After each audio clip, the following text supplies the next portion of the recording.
Yo, good morning, everybody, and welcome to Hot Off the Press. Super excited. I've got an old friend and a familiar face here to Hot Off the Press. I think this is your third appearance. Yeah, If yeah, I I think was so. going through our archives and looking at, I'm like, man, Eean has been here third time. It's just about a year. You're like, Yeah, yeah, okay, it's about that time of the year. yeah. It's been about that sounds about right. Yeah. Thank you All so right, much. man. Well, good to see you. This is Eean Ovens. And for those of you who don't know, Eean is the co founder of Agency Assassin.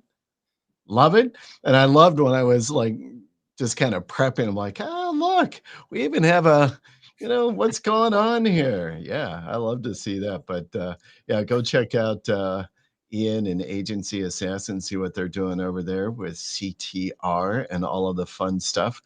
Um, Now, folks, I will tell you as well, I am going to apologize if I kind of go sideways and like kind of lose my. I'm in the I'm at in the second day of a 3-day water fast, so I'm a little cloudy on. I don't not on edge, but I'm like, okay, I don't know, feel Yeah. what's Yeah, going on. whenever I fast, I can't sleep, like, because I get that, like, edgy feeling. So that's usually what ends my fast. It's like I have a hard time sleeping. But Surprisingly, I slept pretty well last night. And I slept well Sunday night. I started Sunday. I slept well Sunday night.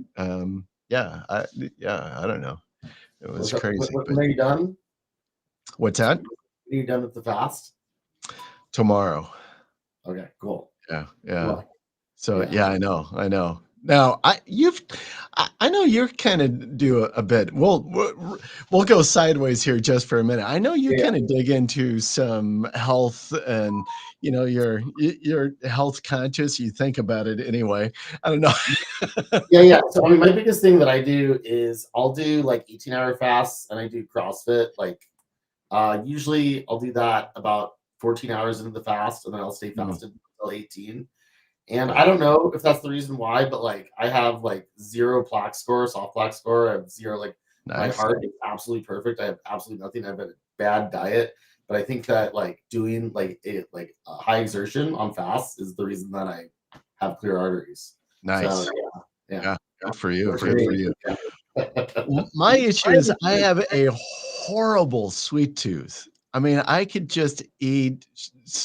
I'm terrible. Cookies, cake, ice cream. I could just go. I have no resistance. And I find that if I throw in like a good fast every month, it kind of like breaks the cycle enough Yeah. where I'm like, Yeah. okay, I can kind of get out of it. By the time I need to do another fast, I'm like ramping up my. If I could just have some willpower, it would be, but I'm horrible at it. Yeah, I mean, like, I found that fasting was like, fasting or intermittent fasting helps dramatically with that.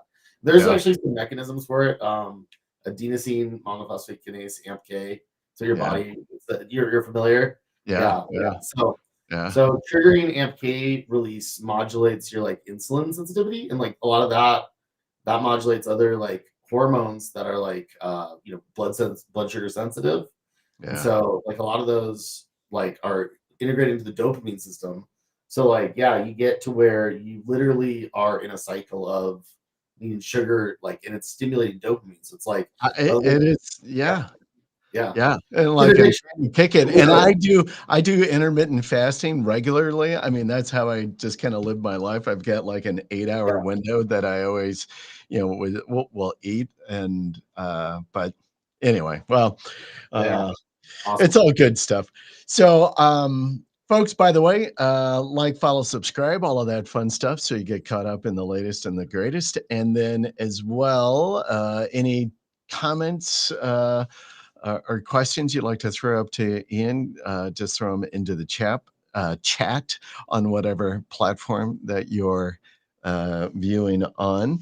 And so all kinds of good stuff going on. I had like a list of various kinds of topics that I wanted to hit you on, but just in the Yeah. Feel free. In the warm up, Yeah. you started going and talking about your presentation that you did up in SEOIRL.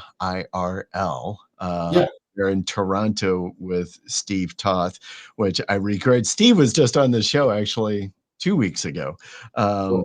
and right before the conference, so maybe it was 3 weeks ago, but it was right before. It was that week of the conference. Actually, it was on Tuesday. The conference started, I think, Thursday. So what a great guy, and I'm Yeah. sure great conference as well. So Yeah. would love to hear, man, your experience up there in Yeah. Toronto, and as well, give us the you presented. So Yeah. It was, I mean, like, first of all, it's super flattering that Steve asked me to present. yeah. We've hung out a few times. We hung out in Vietnam, and then we hung out in Texas, and then we were in Minnesota at Holly Stark's event, Oh and yeah. we were just talking by the fire, and I was explaining the presentation, which my presentation is how helpful content update was meant to protect knowledge graph, and how I discovered that with the experiments that I did. And he was like, "Oh, that's awesome! Like, I'd love for you to present on stage." Which Steve is a very smart dude. Like, he's Very smart dude. yeah, Yeah. yeah. Yeah, it's funny. It's funny. He's because there's like smart where you overcomplicate things, and then there's smart where you simplify things. And he is smart in a way where he's able to simplify complex things in ways that like are surprising to me. It's really interesting to see because yeah, I mean, I'm often very impressed by his insights. Yeah. Because he has just like a lot of clarity in how he Yeah. has it. But Yeah. the event was awesome. The people that were there, the presenters were a very high class, a very data heavy, like researchers. And so the information was fantastic. It was really really good. Obviously, the thing that's on everybody's mind is what's going to happen with generative AI. Everybody's dealing with the same thing. Topical websites are dead in large part. If you had a content site that was driving traffic, you've lost A lot. organic traffic already.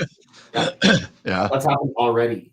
And local SEO. Luckily, my space is largely unarmed still, and even feeding generative AI. So I have the great benefit of being in a space that has been relatively unaffected by that. But yeah, I mean, pretty much what it all comes back to, and this will be kind of a conclusion you can take from my presentation is identity and providence are becoming kind of cornerstone. And when I Mm. say identity and providence, I mean like if you look at like what the generative models are doing right now, they're scraping authorities because they don't want to scrape the internet. They're not trying to be Google.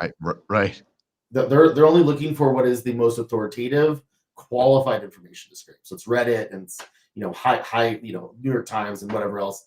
And while they will scrape other things if you give them like the impetus, and there are some scrapes that happen that are tangential, in large part, a lot of the scraping is pre-qualified through some like secondary authority, like with Reddit, the user Mhm, base. mhm. Um, and so like what you're seeing is this kind of big shift in everything SEO towards identities and brands.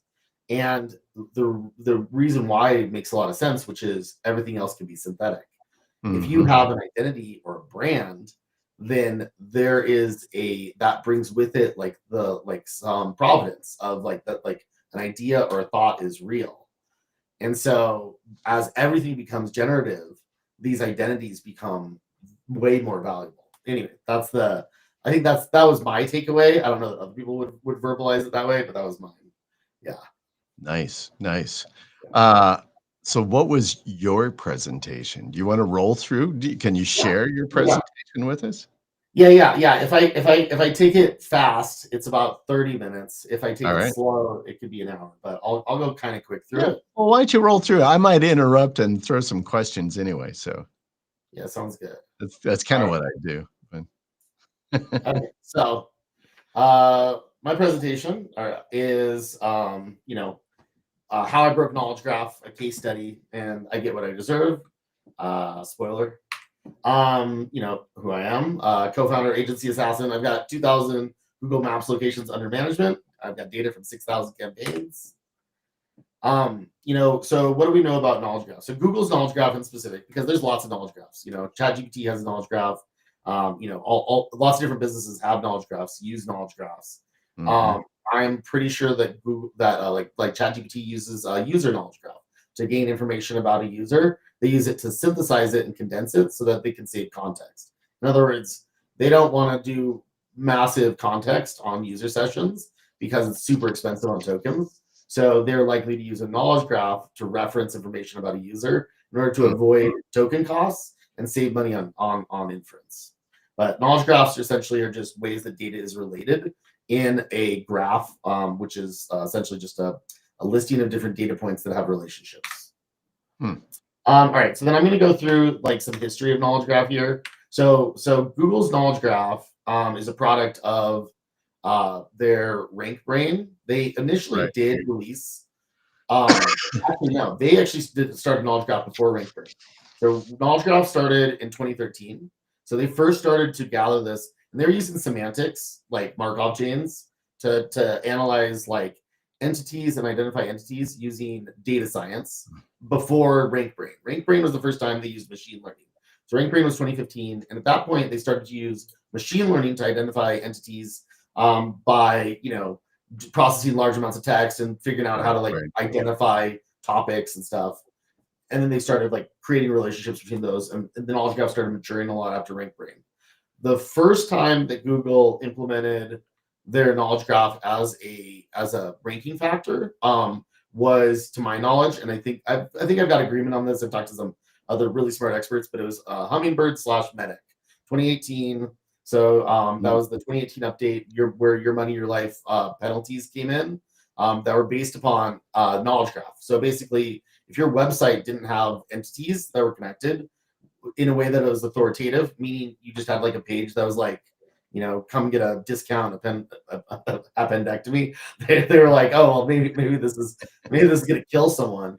And so the reason that they've targeted those first is Google used to have a manual review process for financial and medical products. And so Google had a massive team in multiple countries that was manually reviewing websites to make sure that they didn't kill someone with a search result.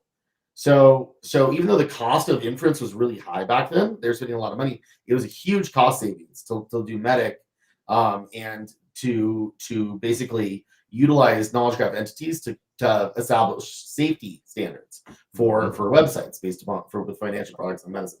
So then the next update is the December 2020 update. So this core update was the first time that Google pushed a universal knowledge graph relationship, as far as I can tell. So before this, it was PageRank. It was an index of indexes. In other words, it's just a giant cache database that's made to Right. be very, very, very efficient. And that cache database was just counting words and sentences and identifying things and putting them together with PageRank and using that to rank pages. So the first time that Google, as far as I could tell, used knowledge graph as a ranking factor was the December 2020 core update for all sites. And what you saw, like you can learn a lot about their intent by the initial impact of these core updates. Now, these got rolled back dramatically right afterwards. But if you look at what happens right after implementation, you can see what they were trying to accomplish. That's my thesis. So what you see with the December 2020 core update winners is you see massive, like heavily interlinked pages, but not necessarily with super high coherence. So in other words, these sites that you see here were like sites that were very, very, very well interlinked. They have lots of suggested results, stuff like that. An example is movinghelp.com here. It was just a mass page site for U-Haul, and that this ranked extremely well with the update. Highly specific, lots of links between pages, between like subject matter or target pages. They had like nearby cities, that kind of thing. So this is how, so by having those nearby cities, they're creating entity relationships in knowledge graph by way of this city is related to this city. Those are two related entities. And so even though it was dumb relationships, it was still relationships. The losers flat out were high authority sites. So some of the most high authority sites got the biggest discount. And what that means to me is that they actually were partially deprecating PageRank, or so their intention is to get rid of a manipulation by using an internally consistent knowledge model over external ranking factors. That was their intent. And this was, if anybody remembers, this is one of the worst updates that ever happened to SEO. There's trash pages everywhere, mass spam pages. It was a complete train wreck. They rolled back almost all this update and slowly put it back in place over like the next 6 months. The core 2021 update, however, was largely left in place. This is the one where you see high authority sites with very high subject matter coherence. In other words, the top winners were sites that were already performing well, but were like lots of links, high authority, but then lots of coherence between pages.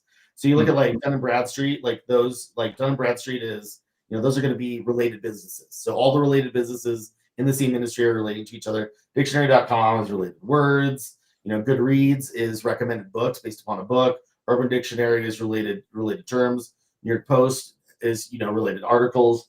Tumblr is related tags. And so you can see that like that high affinity relationships in interlinked pages is a big signal here. The losers were authoritative sites with less well organized information. There's also some poor insight that I don't know, but I always notice that whenever I like nude.club. I'm like, okay, they suffer. Sorry, guys. But like AP News, a lot of these, like, my thesis is AP News is probably doing top news articles instead of doing related news articles at the time. And so you see like these sites that maybe weren't well organized on their on-site content, but were highly authoritative that took huge hits. And I think that this is when they were going from taking interpage links and just piping that authority from page to page, and they were instead filtering it based upon the entity relationships between pages. So on your site, if your pages are unrelated and it's not organized in a way that's meaningful, and has like a flow that's like useful to the user, like that, it actually became a negative ranking factor. Right. So my thesis is Google's motivations: number one, sell ads.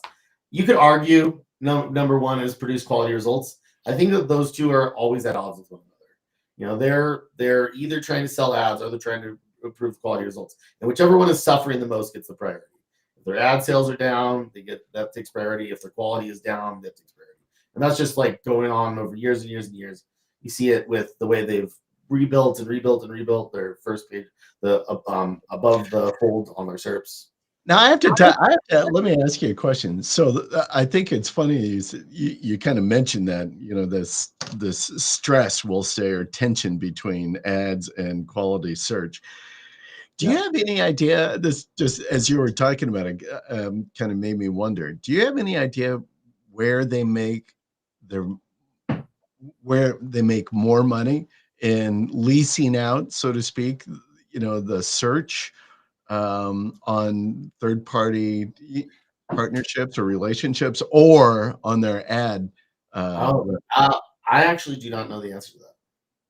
Because I am curious on when you start talking about that tension. I always think, especially in a business, ultimately it comes down to money. So whoever's got the biggest wallet share is going to have the biggest voice, typically, in the company. But yeah, well, and so you actually see that. In click-through rate right now, traffic filtering, the aggressiveness of traffic filtering seems to correlate to their ad sales per keyword. So in other words, if you want to send CTR at a keyword that they generate $0 on, I think that they're just like, go for it. They don't have a financial incentive as much to make sure that like every signal is quality in that space, because there's less of a cost to them that it can be manipulated. If you can easily manipulate a high value term, then the top spenders are going to go to manipulation instead of going to ads. So it's a direct cost to them if they can be manipulated in the areas where they have those, and that does seem to be the case. So yeah, there does, and part of that litmus is probably how much computational power they're putting into signal clarity, like evaluating signal, because that is a cost to them. So they probably increase the amount of heuristics that they're willing to put on valuable keywords versus less valuable keywords. And so that actually becomes a big part of my current strategy on CTR. Yeah. Long tail works awesome in CTR right now. Fantastic. Which unfortunately isn't as good for client reports, because if you want to send them their top keyword moving up a spot, it doesn't show there. So the agencies that are doing the best with click-through rate right now use calls and leads, because long tail is working better. Yeah. So anyways, those are all related. Well, ultimately, I always think that's what's most important to the client anyway, is calls and leads. So if you can report that information out to the client, I think they're going to be happy. Well, and I find that more disciplined agencies insist upon those metrics, because those are more reliable metrics. I think that there's a lot more emotion that goes into other metrics, and for like clients, it's really unpleasant to deal with clients on rankings when you're getting performance, especially. And a lot of agencies get performance and still have to deal with the client because some ranking isn't where they want it. And I don't think it's a great basis for SEOs in general. Okay, so next. All right, so my thesis is knowledge graph is dominated by entity relationships, heavily weighted towards interpage coherence, internal links, signaled heavily through authority, external links, or aggregated authority values. So, there's other factors like page traffic that likely enter into this. But like what Google's evaluating is, first of all, how authoritative is a page? And then before they're impacting knowledge graph relationships, they're taking that into account. So first, how authoritative is the page, which means does it have links? Does it have traffic? Then what does it link to on the site? And those internal links on the site have a very powerful effect on knowledge graph. So if you have an authoritative page, that page is going to affect knowledge graph in a huge way, especially at the time that you gain that authority. So the time that you gain a high authority link, whatever pages it's linking to are likely impacted in our knowledge graph at that moment, and then not again unless there's a major change. This just has to do with computational cost and efficiency. When they see a signal, they're going to process it all, and then they're going to not process it again. It's just because otherwise it'd be too costly. So anyways, experimental design. Build a site with coherent page structure in the subject matter with large amounts of offsite authority funneled through subject matter pages.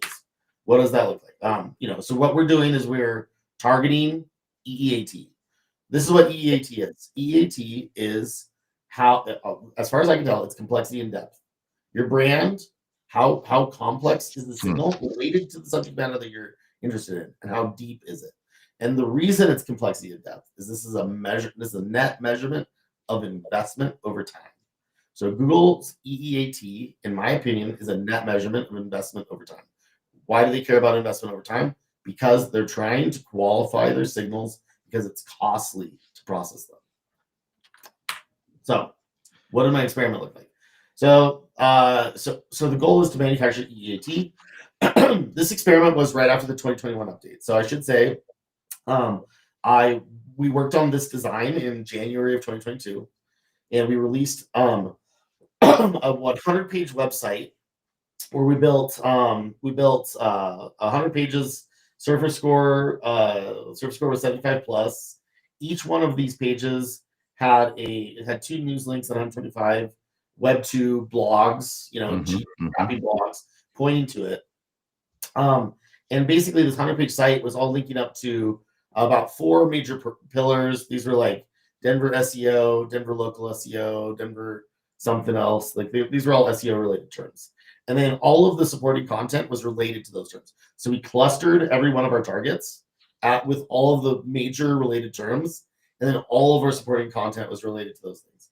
And so basically, we had 25 million links to 200 T1s, and that linked into a 100-page website.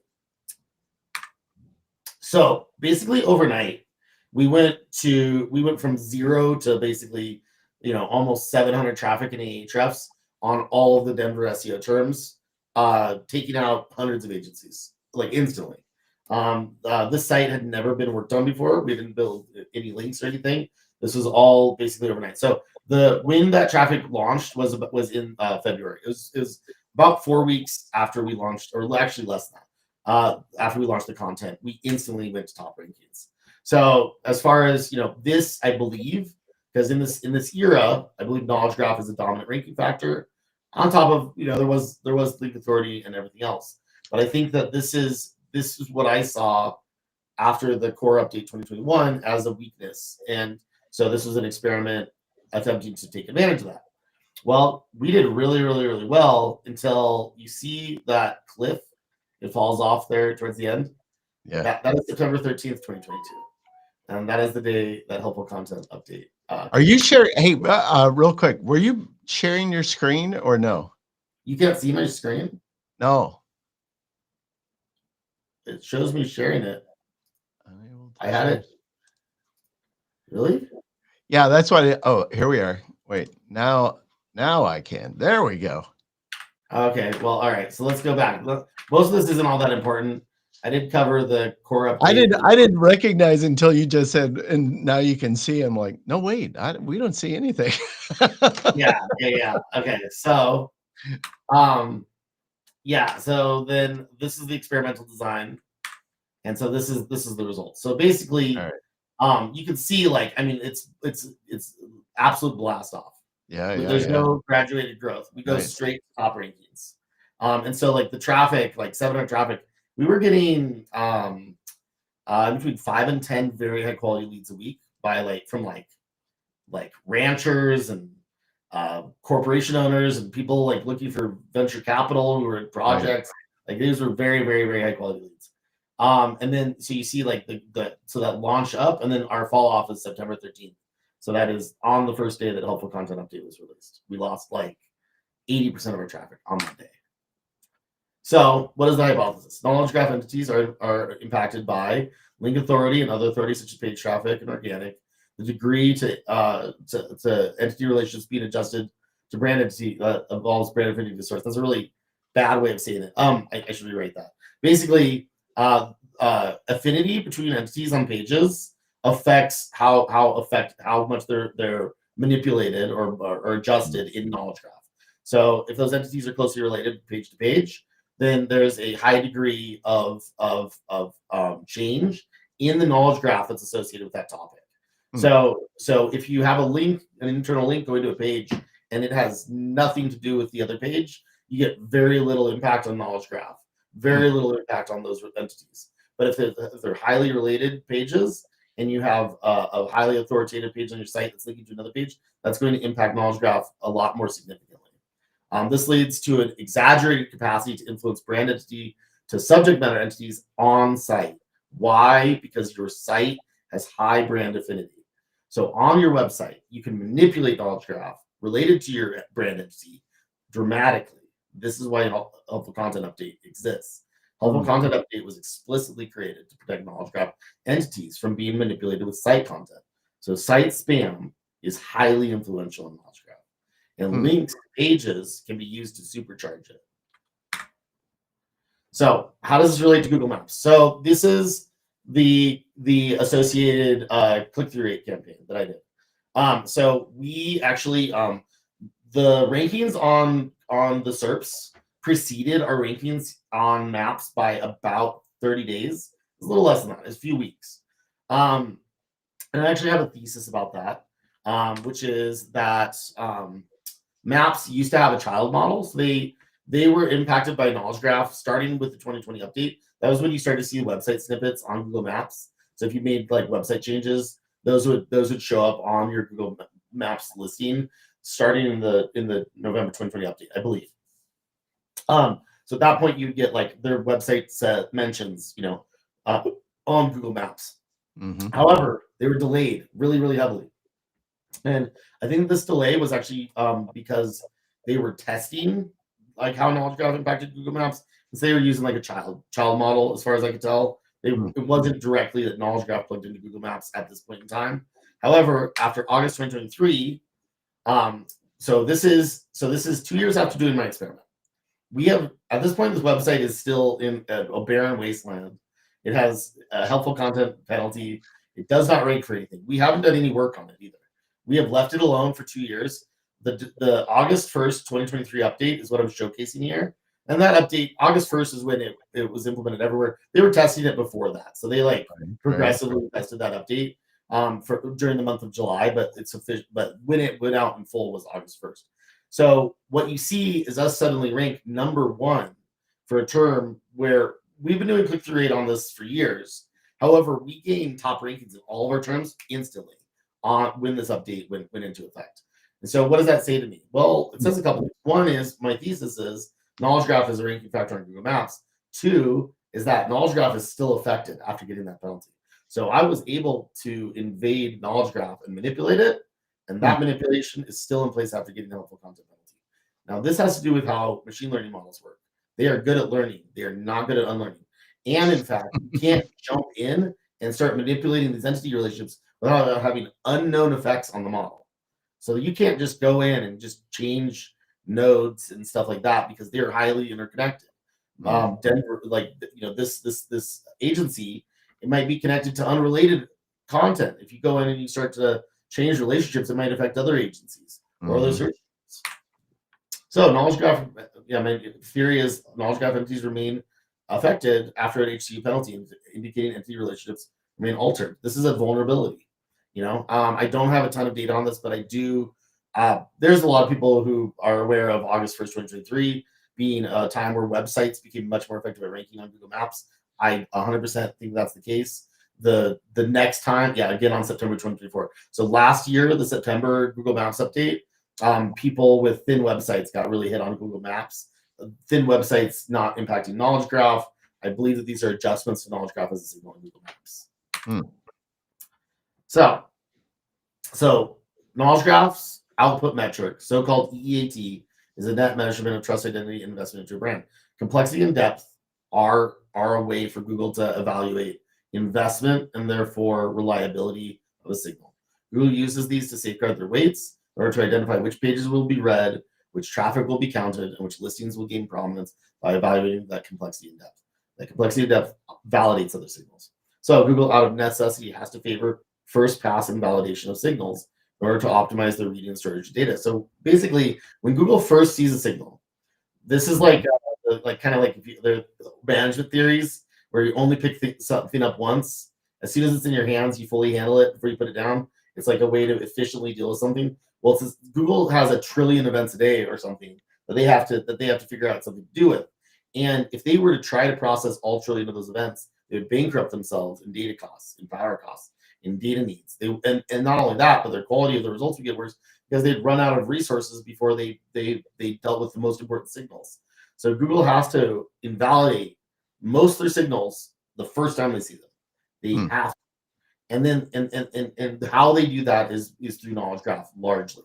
Knowledge graph is used as the backing that for them to figure out if they should do that. Spam Brain also does this.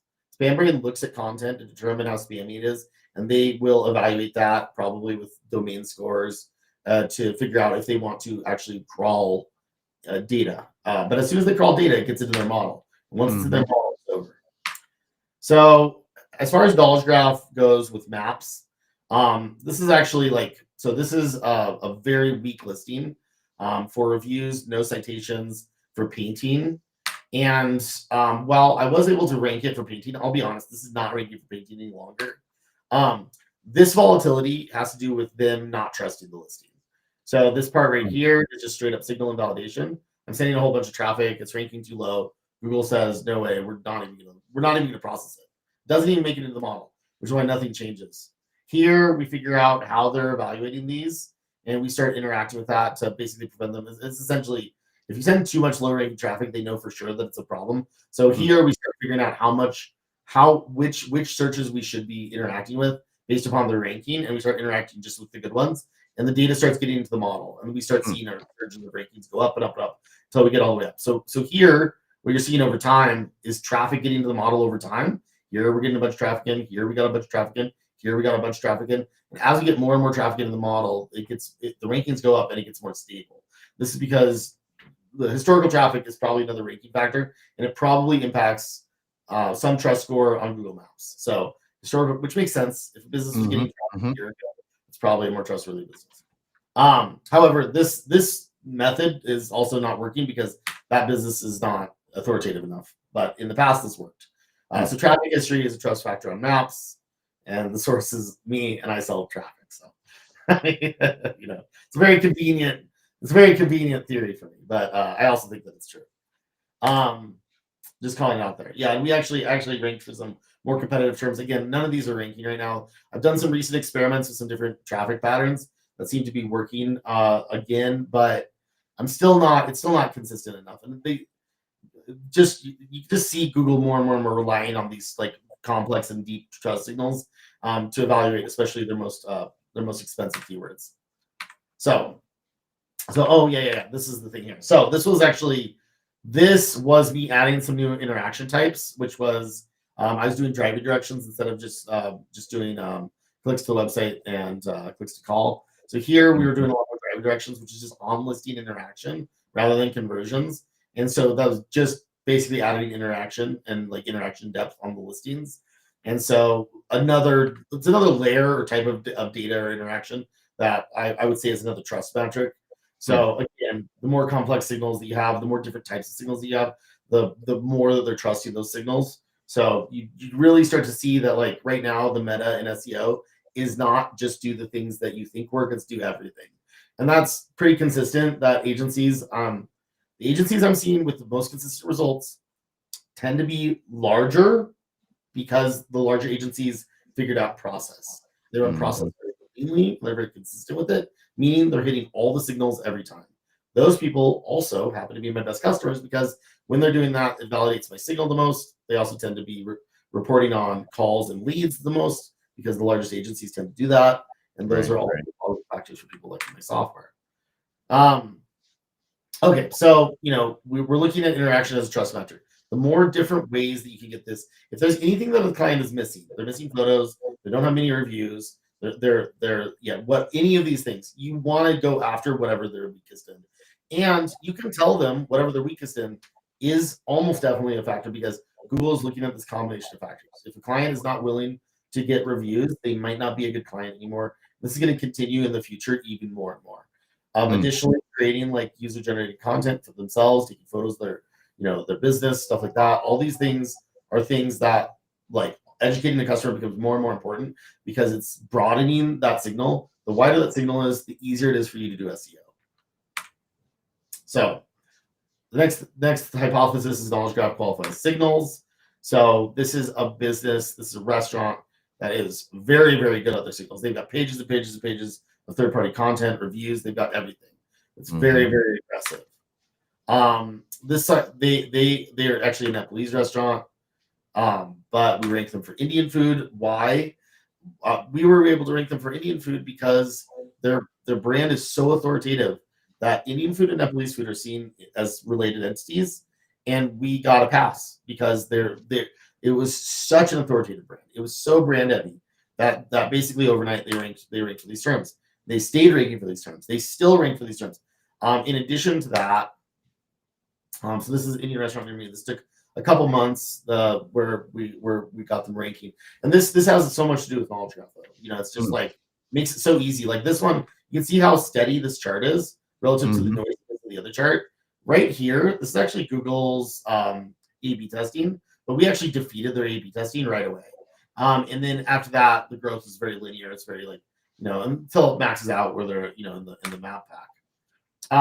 But this is actually the bigger deal. So over about 8 months or 9 months for this business, we were able to rank them within miles for the term restaurant, and they still rank like 3 miles away. There's hundreds of restaurants in this map area.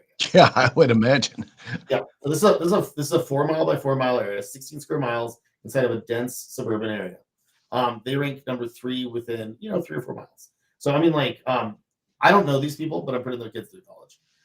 This is just an experiment. But the reason this worked, again, is they're doing tons. They're creating so much content, YouTube videos, Instagram Reels, TikTok videos. They're getting interactions by real users. So kind of this complexity and depth that I was talking about before, they are building it.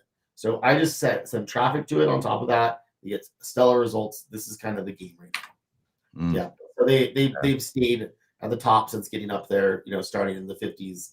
But it took like 7 months of traffic. or yeah, maybe even a little bit more than that, but maybe really be a year before they were super consistently in the top three. But yeah, that's a combination of So things. So when you're talking about it as well, kind of their activity that they were doing, just this broad expanse of brand interaction, things that they were doing. How long had they been doing that? Really going I deep. well, I unfortunately I don't know because they're not my actual customer. Uh, Um, I could kind of go back and see, but it looks like quite a while. I mean, yeah, it wasn't a new listing. Um, and they already had when I started interacting with them. Here, let's see here. So when I started interacting with them, I believe they had around 275 reviews. mm, Today, the same business has like 480 reviews. They are like killing it. So they are really on top of this stuff. Yeah. So they might have been if they were at the same pace for years, then they might have been around for 3 to 4 years before I started. But just really, really hammering it hard. mm, Um, but yeah, so my theory is entity strength and knowledge graph is a primary trust metric and heavily weights other signals. So most likely, the more trust you have, the easier it is for moderate signals to impact you. mhm, Mid tier signals become more validated. Low tier signals probably become more effective. And so it's like the if SEO isn't working, do everything is unfortunately where we're at. So mm, this is mm, where process management is so crucial today. If you don't know which items you've done and not done for a client, if you're not tracking over time with your staff, mm, especially if mm, you're a one-man show, you can probably handle this really easily. But if you're not a one-man show and if you're scaling out with staff and if you're not managing customers and you're not doing your own account management, this mm, is going to be where you break down and don't know what's working, what's not working. So very heavily process managed agencies who have figured out the E-myth or have figured out Dan Martell, buy back your time, these systems for like entrepreneurs to create systems that are reliable. Those are the people who are really excelling right now because it's so complex and tied together. mm. Yeah, and that's it. So basically, the goal is trust, build strong brand entities, pre-validate your signals, support brand entities offsite. All the normal stuff. Here's the press release. There you go, right there, Randy. There we go. I do see press releases right now. Everybody agrees press releases are working, and Oh yeah. probably you want to focus on brand. So in other words, you don't want to do press releases for like best Denver roofer or Denver interior painting or whatever. You want to do press releases on, Ed's painting company, all talking about Ed. You want to go Yeah. really, really Brand heavy. focus. Yep. Yep. Yep. Yeah, brand focus heavily, heavily, heavily. Maybe 10% of what you do should be subject matter focused. Subject matter is where you make your money. Unfortunately, that's all validated through brand right now. Yep. The updates in April and May this year killed mass page sites, killed uh, basically brands that are super focused on a single area. You can think about it like PBN, like a PBN that's like very focused on a single topic is doing well now. A PBN that's focused on 10 different cities, like for a service, those Right. ones are more likely to suffer. So you can look back through Ahrefs or whatever and see I looked at a company, Denver Roofing in Denver. They crushed it. They're entirely Denver focused. And then other businesses, Colorado Roofing, just decimated because they had like 20 cities. They lost all of them. So it's Mm. like so you're seeing focus on brand, high brand specificity. Look, if you like don't be greedy right now, and that might change and changes over and over again. But right now, being greedy on go wide strategies is not paying off. Yeah. Go deep strategies are paying off. So yeah. Interesting.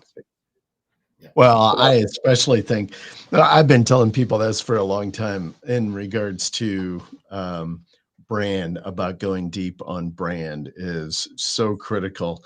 And I threw this question.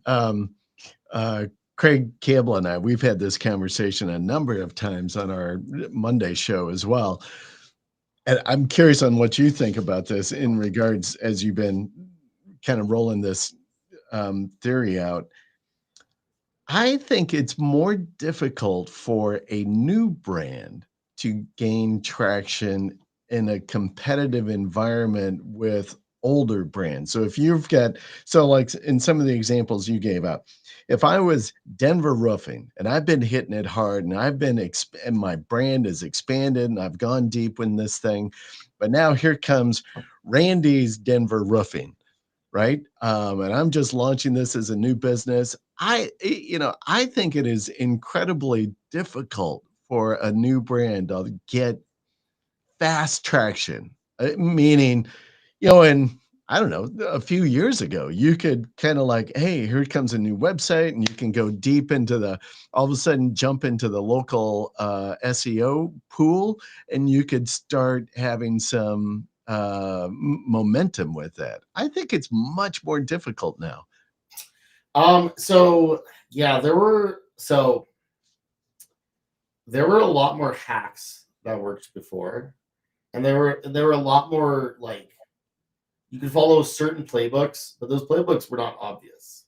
So I Yeah. mean, like, I would say in general, yes, because just optimized hyperlocal strategies used to be more of a means to get in. Now those have to be paired with a lot of other data, like a lot of other linking and history and whatever.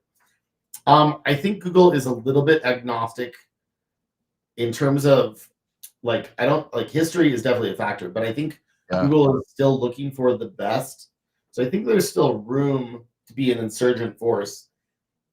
I think you have to be, like, way better. So in other words, if there's a Denver Roofing and you're doing Mike's Denver Roofing, you have to be substantially better than Denver Roofing consistently over a long period of time in order to take Now, that when name. you're saying substantially better, meaning not necessarily substantially better in your services, but substantially better in going depth and complexity in Yeah, amplifying your brand.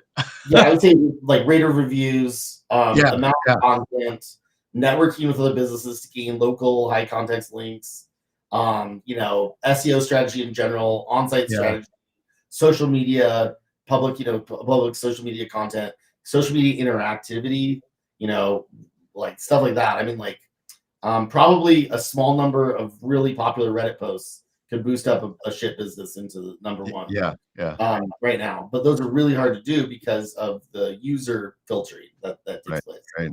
But to have that authentic interaction happen and to be validated by users Yeah, is hard to imagine.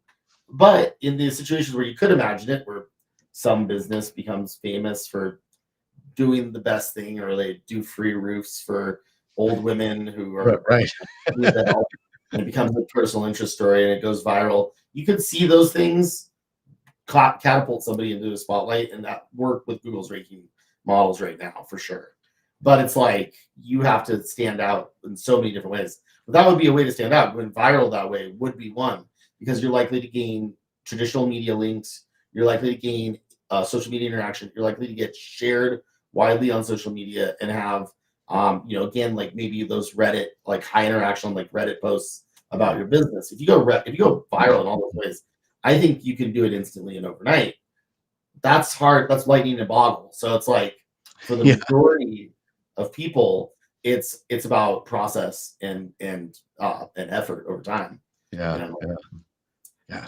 Yeah. So my last couple of pages, yeah. On-site linking heavily impacts knowledge graph entities, which also can create page spam, which can get you a helpful content penalty. So you want your pages to be coherent, and that should mean that you don't replicate entities all over the place. I think Google's helpful content update number one was focused on entity replication. In other words, if you have 10 pages that are saying mostly the same thing and none of them are getting traffic, that's a helpful content site. That's a penalty site. That content is page spam. It's for Google. It's not for you. Mm-hmm. So they're looking at, are your entities unique and novel and well connected between them for utility. So do they have relationships between them?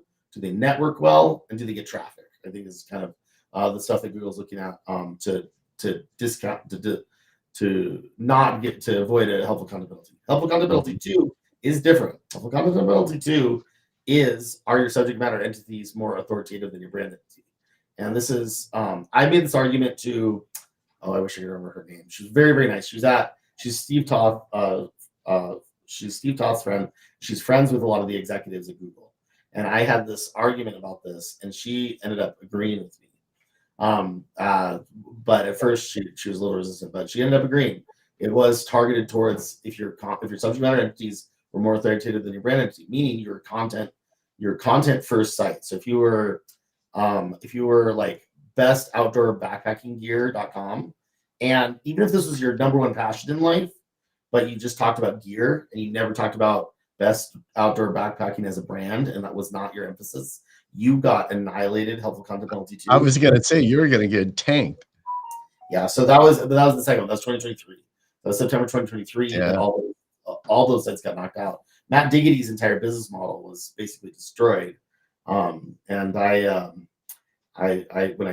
saw him right after that, I mentioned that e-commerce is probably safe because of the brand centricism, and I think that's the direction they end up going in. Wow. Yeah, so more complex signals been more, and Google will hurt you if you're a threat to knowledge graph. Knowledge graph is a learning model. It's not an unlearning model. It's one way, as far as I can tell. If you impact entities, they are impacted. They are going to remain impacted. But if you do it through site spam, you're going to get tossed. But it still informs strategy quite a bit. So, is it all right if I put up a QR code with like my LinkedIn and everything? Yeah. Go ahead, throw it up. Okay, cool. Yeah, I got the case study download on here. Everything should be on here so that people can connect with me if they want to try the software. This is actually, I think this still, I didn't fix this because I did this last minute, but it might still have the SEO IRL information on the page. If you hit me up and you want to get that same arrangement to try out the software, I'm happy to offer that. So nice. Thanks. That's good. Thank you. I have a question for you. So just in thinking about in some of the stuff that you're talking, and especially about kind of going deep and specific. So what would be your advice? I've got a couple of different scenarios here. So what's your advice if you've got a local business who has multiple GBPs, right? In different communities that they do business in. So like your Randy's plumbing in Denver, but I've got a Denver GBP, but I also have a Boulder GBP, and I've got a Arapahoe GBP, and I've got them all kind of connected somewhat, like I've got service pages or location pages on my main website that talks about Boulder Plumbing, Randy's Boulder Plumbing, right? yeah. Is that a mess? And am I like it today it's harder than it's ever been. Yeah, right now that's one of the hardest strategies it's ever been.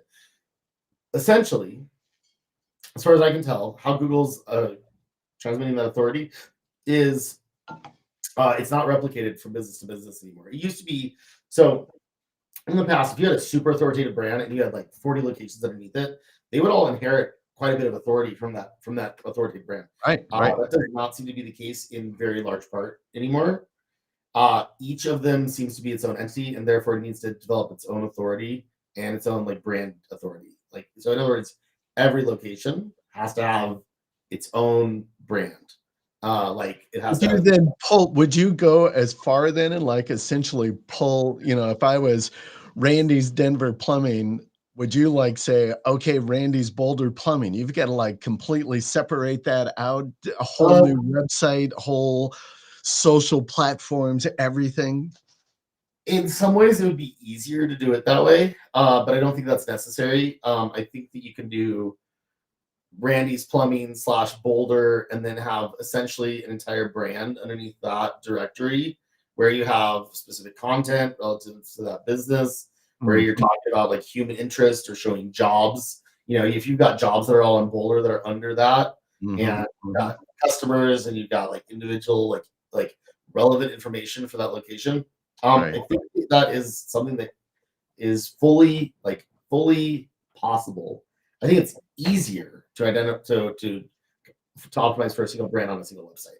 I think that's a much easier. It's much because there's a lot that would be weird to separate and duplicate that you might do better off duplicating on Right, if you're doing right. them all on one site. But yeah, but I see it as a pretty major issue. I mean, I was working with a brand the other day, and one of their locations was cannibalizing another, and it wasn't even showing up on maps. Like I couldn't. They had a Miami location, a Fort Lauderdale location, and I could not get the Miami location to show up in the search. So I couldn't send traffic to it. Mm. And but I found that they did not have location schema on their location pages. They need a local business schema on those pages, which probably would fix that on its own, Mhm, mhm. just by identifying this one is in these areas, which are not these areas. So Right, if you're in right. this area, it'd be like this is the one that's associated with that. And I think they've cannibalized it just because the other location is more authoritative. Um, Probably it was first. The Fort Lauderdale location probably first. Probably went into Miami, and Fort Lauderdale has more Right. Miami authority because it's so close. And Yeah. so, so those things are, yeah, like what schema, links, citations. On the lower end, I have a 500 location But when business. you're saying that stuff though, like schema, links, citations, that is to each of those Yeah, locations, right? yeah, So yeah, Boulder, Arapahoe, yeah, Denver, right? yeah, Yeah, yeah, yeah, yeah. yeah. So, I mean, I have a project with a 500 location business, and it is somewhat low competition, and citations and stuff like that have made a big competitive difference. Mm, And probably just because it creates enough specific information for that location. And this is in the current. This is since April, since the updates. Um, it has separate location pages for everything. If I could get them to let me do local business schema for each of their pages. I have some issues with this client doing what I say, but CTR has worked over time yeah, with citations. Those two yeah, alone have yeah. worked. Mm, Um, um, so it's enough of a signal to build that brand up. And actually, click through rate in general is laser focused on a specific business, adding interaction and history. So it is actually I'm probably a little bit spoiled in that I have that tool available to me because it is useful in those yeah, exact locations. yeah, yeah, yeah. Interesting. So a question, I did have a question I wanted to ask you, because obviously all of this is so prevalent right now. And we actually kind of mentioned this even yesterday on our on my other show, which is, does CTR, can it impact AI overviews or LLM based search results?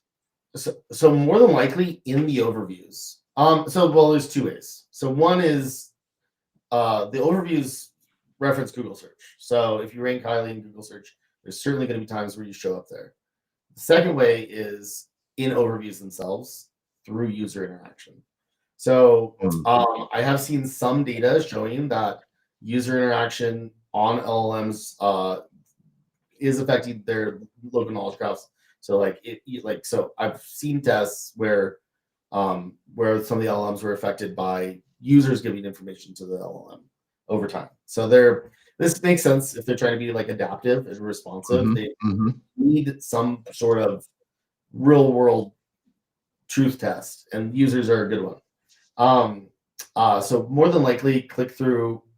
It's not CTR exactly because there's no click through rate metric. Um, there are people asking these LLMs to start producing analytics for topics and brands and stuff like Right, that, so right. to see where those things are coming from. But right now we don't. It's all black box for us. But most likely, click through or engagement. Let's just say engagement Right, right. metrics impact knowledge graphs on generative.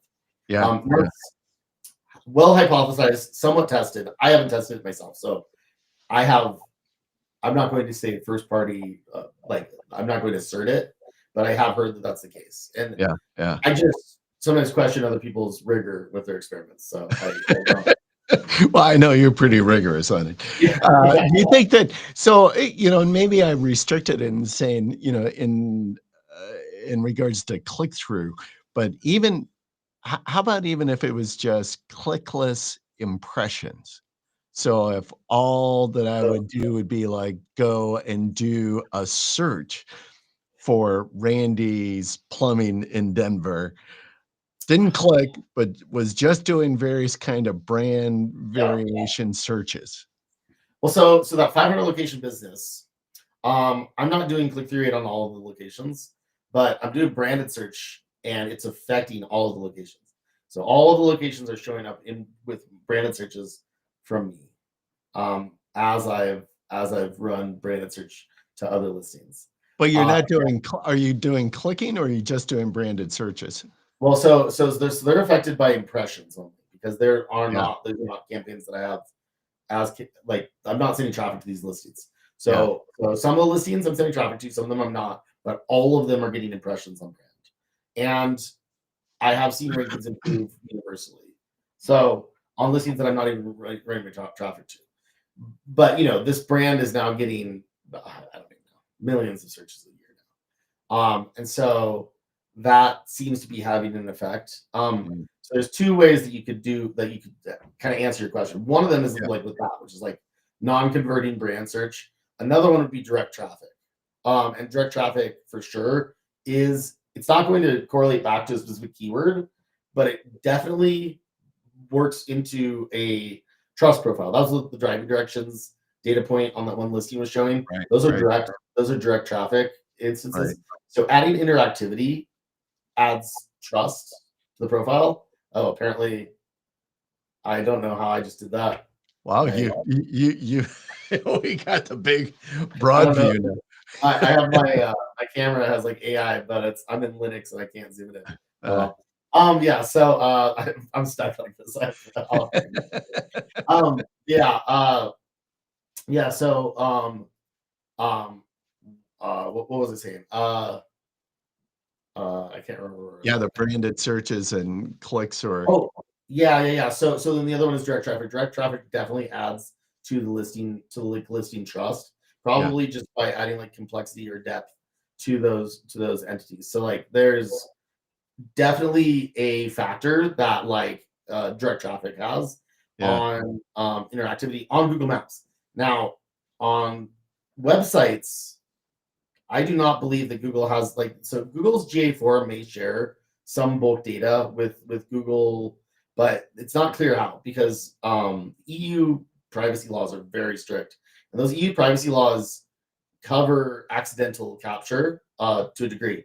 If it's seen to be systemic, it's basically if accidental capture isn't isn't avoided as strongly as possible, you can still get sued by the EU. So for Google to not accidentally capture personally identifiable information mm, by using GA4 data in SERPs is highly unlikely. So mm, they may take some aggregate data from GA4 and have it impact the Google search model, but most likely, in large part, it does not affect it. In other words, direct page mm, traffic on websites is probably largely ineffectual. Um, uh, because it's not being tracked by Google. If you send that traffic through a referral or through like a knowledge panel or through right, some right. other Google property, you have some way of interacting with search on the way in, then it is going to have some effect. But like it does like depend on that search product being interfaced with somehow. Which people have done like the redirects because google.com has like certain redirect URLs you can use to like some Mm, traffic. mhm. Um, I don't think that those are open vulnerabilities anymore because of I think mostly Luke Fanders, who if Luke sees this, hey Luke, he's a smart dude who's broken a lot of things on Google. But yeah, including those redirects. Right. Um, uh, Interesting. All but right. yeah, he worked with Holly Starks on her. Yeah, yeah, yeah. That was that DA domain authority hacking thing that was back I don't know 4 or 5 years ago. Yeah. All Does right. that answer your question? That does, that does. So that's good. All right. So to tie it up, keep going deep and complex with your brand acceleration and just build that brand authority in so many different ways across Yeah. multiple platforms, right? Including socials and your own site, plus other what Yeah. I always like to say, third party high authority sites such as you can get through press releases or Yeah, podcast platforms or Reddit or, yeah, some of these yeah, other yeah. forums. Yeah, Yeah. people are doing automated YouTube videos to great Yes. effect right now. Yeah. Yeah. Yeah, press releases are definitely a major source of that right now, I would Yeah. say, and that Yeah. was broadly agreed upon at SEO IRL. Yeah. So, Yeah. yeah, Very there have been nice. times. I don't know if there are times where it's a drought and there's times where it's not, and I I think know. right now it's not a drought for press release. So, Well, listen, brother, man, I really appreciate you jumping on with us today and sharing some good stuff. It's always good to see you and hang out with you. Hopefully, we'll see you. I don't know when. What's you got some conferences coming up that I I mean, might I'm going to follow? Chiang Mai. I'm leaving Friday Oh, for you're Chiang going Mai. to Chiang Mai. Well, I'm not Yeah, going to Chiang Mai, but yeah. I'm not sure. Been I have not been at many stateside conferences in the last few years. My yeah, growth has all been in Europe and Asia in the last like okay, 2 years. The market in the States has not been as squishy for me as it has been all with some right, of my all right. peers. But Well, I know yeah, I am going to SEO spring training there in over in I Phoenix. may make it there. I'm going to SEO Mastery Summit again in Okay, Vietnam, yeah. which is right before that. So but yeah, I do like SEO spring training. Maybe on your way back. There you go. Yeah. Yeah, yeah, exactly. No, that sounds good. It'd be good to see you again. And thank All you. right. Thank you very much for Yeah, having me. Great. absolutely, absolutely. All right, folks, next week, I've got Elder Cohen, from Local Dominator, so come join us. It'll be a lot of fun. More local, SEO conversation, and, plus Elder, I love talking with Elder about business and motivation and all of that kind of fun stuff, leadership. So, join us, next Tuesday, 10 AM on Hot Off the Press, and again, Eean, thank you so much, man. Have Thank you. great success and great travels, safe travels off to Chiang Mai. All Thank right, you. folks, we'll see you around. And as I like to say, we'll see